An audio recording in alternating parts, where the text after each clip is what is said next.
Soldier, soldier, morning is red. Morning is Red came about because back in 1989 I got a phone call from a theatre company saying that they got a spot at the Old Red Lion pub theatre in Islington, and they had 3 World War I costumes. Would I write a play? So when Nigel sent me Morning is Red, my very first response is what a tender piece of writing, even though it's about such a brutal subject. And he's used 2 very well-known pieces of war poetry as inspiration for the piece. And you know you're watching 3 people who are suffering in World War I, but there's something ethereal going on. Basically, it's a love story set during the First World War, but it's not the kind of love story you think it's going to be. Oh, lad that I loved, there is rain on your face. It also contrasts the way that a soldier who was wounded on the first day of battle feels about the war with a soldier who was wounded on the last day of battle feels about it, and everything that happens in between. You're not really sure of where you are and who you're talking to until almost the final page, although you are very clear about the morality and the ethics behind the writing. The cast is sublimely good. The cast, what can I say? It's a dream cast.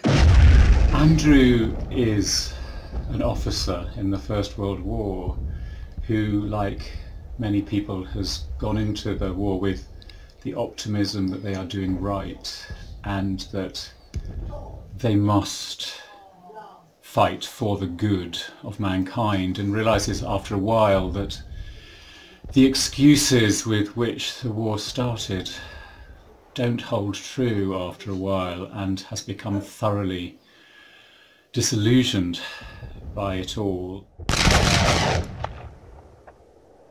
My character is Constance. She likes to be known as Connie, and she is a nurse within the hospital that we're brought into, and she has to take care of the 2 patients.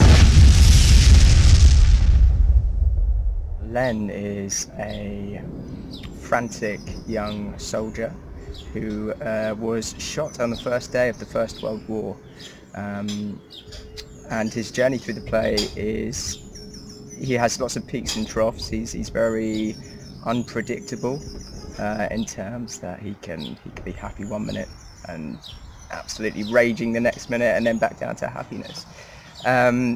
So yeah, he goes on an emotional roller coaster, really. And this extraordinary love triangle has really come to life. It's very moving to watch and to go through, because in the venue that it's in, I think it'll be quite an emotional roller coaster for the people in the audience. He knows that all of these young men are destined for death. It's quite moving, actually, very touching, a remarkable way of thinking about everything that all of these people must have gone through, the experiences of war itself, but the experiences of war where there are even more circumstances you can't talk about your feelings. We kind of go through time a little bit during the play, and we see that actually maybe things haven't changed that much with war, you know. Still nowadays we're all fighting. We haven't really learned much. Maybe we've learned a few things, but people still fight.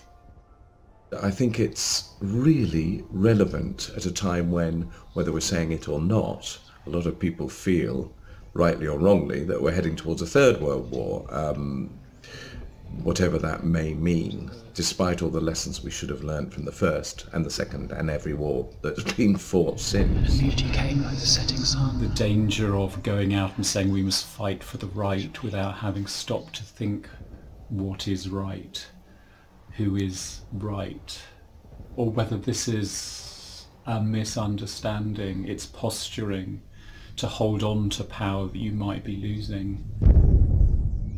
The venue is very atmospheric.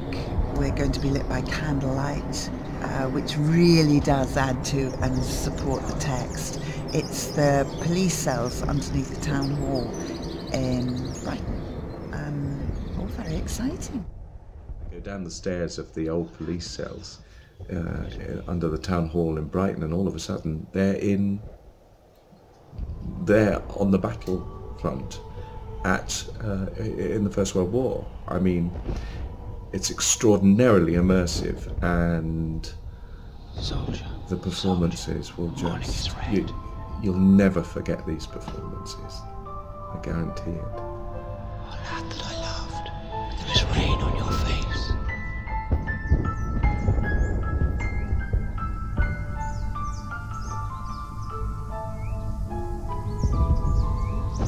Soldier.